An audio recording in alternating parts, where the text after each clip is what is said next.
আসসালামু আলাইকুম প্রিয় শিক্ষার্থীবৃন্দ, আশা করি তোমরা সবাই অনেক বেশি ভালো আছো।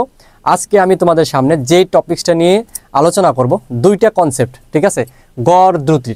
তো অধিকাংশ শিক্ষার্থী গড় দ্রুতির একটা কনসেপ্ট জানা থাকার কারণে তারা আরেকটা কনসেপ্টের অঙ্কগুলো ভুল করে ফেলে, ঠিক আছে। সহজ কিন্তু তারা ভুল করে ফেলে, একদম খুবই সহজ একটা টপিকস, কারণ ফিজিক্স পড়ছে কিন্তু গড় দ্রুতি পড়ে না, এটা এরকম শিক্ষার্থী তো নাই।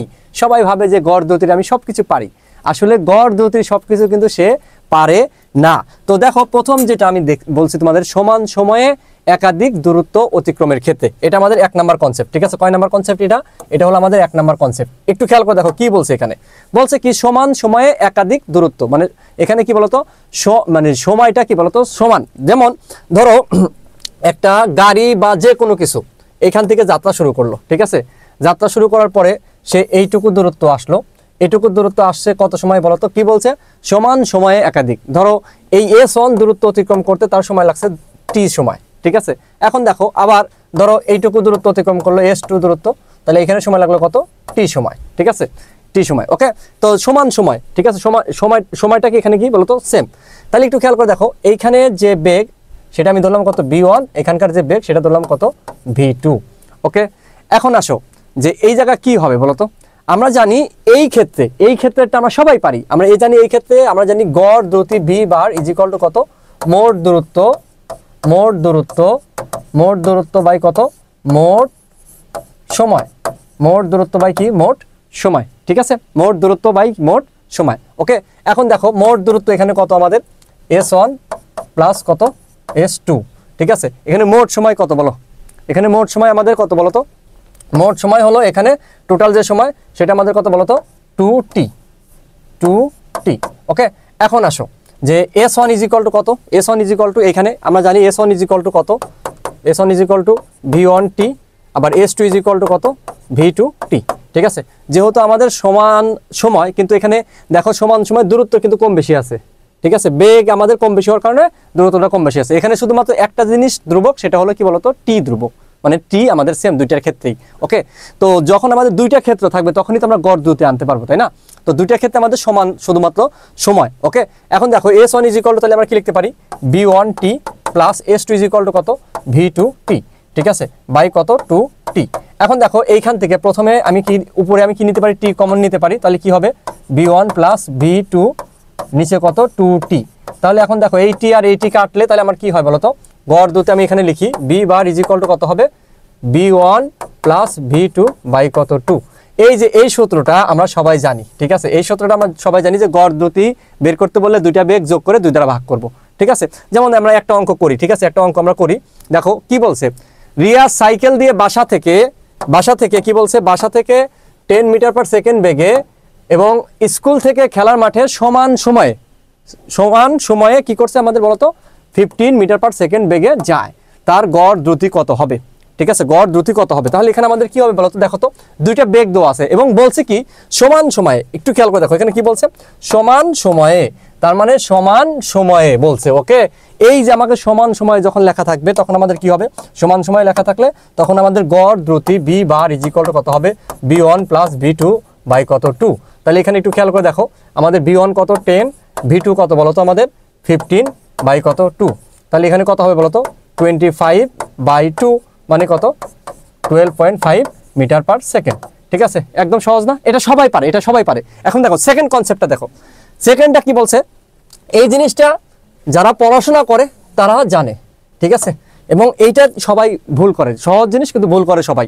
কি বলছে, সমান দূরত্ব একাধিকবার অতিক্রম করার ক্ষেত্রে। যেমন তোমার এখান থেকে কেমন কোশ্চেন আসতে পারে, ধরো তুমি কি করলা, এখান থেকে যাত্রা শুরু করলা, এই যে যাত্রা শুরু এখানে আসলা, এখানে আসতে কি বলছে সমান দূরত্ব, তার মানে এখানে আমাদের ধরলাম দূরত্ব কত s, ঠিক আছে। এখানে কত বেগে আসছো, v1 বেগে আসছো, কত সময় লাগছে, t1 সময় লাগছে, ঠিক আছে, t1 সময় লাগছে, এবং সেম দূরত্ব s দূরত্ব তুমি অতিক্রম করলা, এখানে বেগ কি v2 এবং কি বলতো সময় লাগছে কত t2। এরকম থাকতে পারে, অথবা তোমাকে এরকম থাকতে পারে যে একটা দেয়ালে আমি কি করলাম, বল দিয়ে আঘাত করলাম, ঠিক আছে। তাহলে এখান থেকে আমি আঘাত করতেছি, বোঝার চেষ্টা করো, এই যে দূরত্ব গেল s দূরত্ব গেল, ঠিক আছে, কত বেগে গেছে বলতো, আমাদের v1 বেগে গেছে, t1 সময় লাগছে। আবার এখান থেকে সে রিবাউন্ড করে ফিরে আবার কি বলতো এদিকে আবার ফিরে আসলো, ঠিক আছে, একই, তাহলে আমাদের দূরত্ব কিন্তু সেম। এবং এই ফিরে আসার সময় যে বেগটা হয়েছে সেই বেগটা কত এখানে বলতো বেগটা হলো v2 এবং সময় লাগছে কত t2। অর্থাৎ আমাদের দূরত্ব সেম কিন্তু বেগ এবং সময় কি বলতো ভিন্ন। আগেরটাই আমরা পড়ছিলাম কি সময় সেম, আর এখন কি বলতো দূরত্ব সেম। কি সেম বলতো দূরত্ব সেম। তো তোমরা দেখো এখান থেকে কি পাবা, আমরা জানি s ইজ ইকুয়াল টু কত বলতো, এইখানে এই প্রথম ক্ষেত্রে s ইজ ইকুয়াল টু কত v1 t1। তাহলে এখান থেকে দেখো তো, এখান থেকে v1 is equal t1 is equal to কত হবে বলতো, t1 ইজ ইকুয়াল টু আমাদের s বাই v1 না, s বাই কত v1। একই রকম ভাবে দ্বিতীয় ক্ষেত্রে কি হবে আমাদের t2 s is equal to কত v2 t2। তাহলে আমাদের এখানে t2 কত হবে বলতো, t2 হবে s বাই v2। ওকে, তাহলে আমাদের টোটাল এখানে দেখো এটাও s দ্রুত অতিক্রম করছে, তাহলে আমার টোটাল টাইম লাগলো কত বলতো, মোট সময় লাগছে কত, মোট সময় হলো t ইজ ইকুয়াল টু কত t1 প্লাস t2। ঠিক আছে, t1 প্লাস t2। এখন দেখো t1 প্লাস t2। ওকে, এখন আমরা পরবর্তী ধাপে যাই, কিভাবে করব দেখো। আমরা জানি গড় দ্রুতি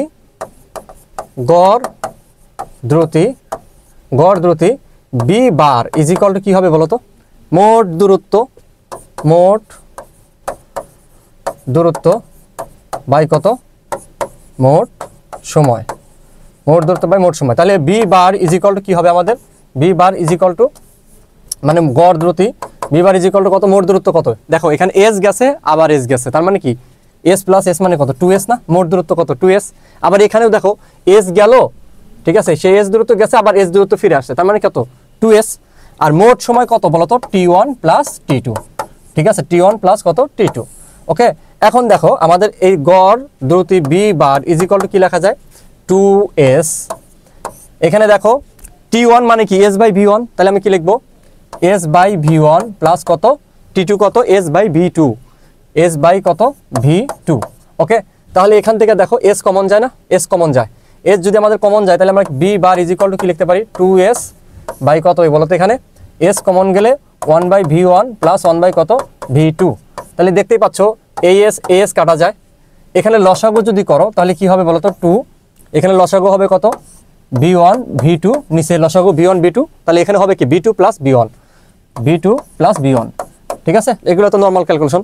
তাহলে এই v1 v2 কই যাবে, উপরে যাবে। তাহলে গড় দ্রুতি b bar is equal to কত 2v1 v2 বাই কত v1 প্লাস v2। এই সূত্রটা কখন হবে এটা মনে রাখতে হবে। তাহলে গড় দ্রুতি তোমরা একটা সূত্র শিখছো সারা জীবন ভরে, কিন্তু গড় দ্রুতির সূত্র কয়টা বলো তো, দুইটা। ঠিক আছে, গড় দ্রুতির সূত্র কয়টা, দুইটা। ঠিক আছে, আমাদের দেখা যাচ্ছে যে অধিকাংশ শিক্ষার্থী এই জিনিসটা বইতে না থাকার কারণে তারা পড়ে না, কিন্তু এখান থেকে কিন্তু আমাদের কোশ্চেন হয়। ঠিক আছে, একদম সুন্দর একটা কনসেপ্ট। তাহলে আমাদের কখন বলতো, সমান দূরত্ব যখন একাধিকবার অতিক্রম করবে তখন আমার কি হবে বলতো, গড় দ্রুতি ইজ ইকুয়াল টু কি হবে 2v1 v2 বাই কত v1 প্লাস v2। ঠিক আছে, তাহলে আমাদের গড় দ্রুতির সূত্র কয়টা, দুইটা। গড় দ্রুতির সূত্র কয়টা, দুইটা। একটা একটু আগে আমরা দেখছিলাম প্রথম কনসেপ্টটা, যেটা এই যে এখানে দেখতেই পাচ্ছ গড় দ্রুতি ইজ ইকুয়াল টু কত, দুইটা বেগ যোগ করে 2 দ্বারা ভাগ। এটা কি বলতো, সমান সময় থাকবে। আর যদি আমাদের সমান দূরত্ব থাকে তখন হবে এইটা। চলো আমরা একটা ম্যাথ করি। দেখো একটি ট্রেন তার যাত্রার প্রথমার্ধ কত, একটি ট্রেন তার যাত্রার প্রথমার্ধ কত বলতো, প্রথমার্ধ হলো 20 মিটার পার সেকেন্ড বেগে যায়, আর শেষার্ধ মানে শেষ অর্ধেক মানে কি বলছে, যাত্রার যে আমাদের প্রথম দুইটা পার্ট আছে, মানে বলছে কি দেখো এখানে কিন্তু বলে না যে সমান, ধরো এই যে টোটাল দূরত্ব, সে দেখো প্রথম অর্ধেক মানে কি তোমার, তাহলে এটা এস হলে এটাও কি এস। আমার কথা কি বুঝতে পারছো, মানে এই যে প্রথম অর্ধ দ্বিতীয় অর্ধ মানে কি আমাদের দুইটা পার্ট আছে, দুইটা পার্টের কি দূরত্ব সেম। তাহলে আমাদের কি হবে, গড় দ্রুতি চাইছে। দেখো গড় দ্রুতি কত, গড় দ্রুতি কত হবে 2v1 v2 বাই কত v1 প্লাস v2। তাহলে আমি যদি মান বসায় দেই 2v1 এর মান কত, আমাদের v1 এর মান 20 ইন্টু কত 30 বাই কত, এখানে বলো তো v1 প্লাস v2 কত 20 প্লাস 30। এটা ক্যালকুলেশন করলে কত হবে, দেখো ক্যালকুলেশন করলে হবে মনে হয় 24 মিটার পার সেকেন্ড। ওকে, সো আমাদের এই যে গড় দ্রুতি এটা পাইলাম। কিন্তু নর্মালি যেটা করবে অধিকাংশ শিক্ষার্থী কি করবে বলতো, অধিকাংশ শিক্ষার্থী করবে কি, গড় দ্রুতি মানে কি দুইটা বেগ দেওয়া আছে, কি করবে 20 প্লাস 30 বাই কত 2, কত হবে বলতো, এখানে কত হবে 50 বাই 2 মানে কত 25 মিটার পার সেকেন্ড। ঠিক আছে, এই যে এটা করবে, কিন্তু এটা কিন্তু আমাদের রাইট না। তাহলে এটা কি রাইট বলো, এটা কিন্তু আমাদের রাইট না।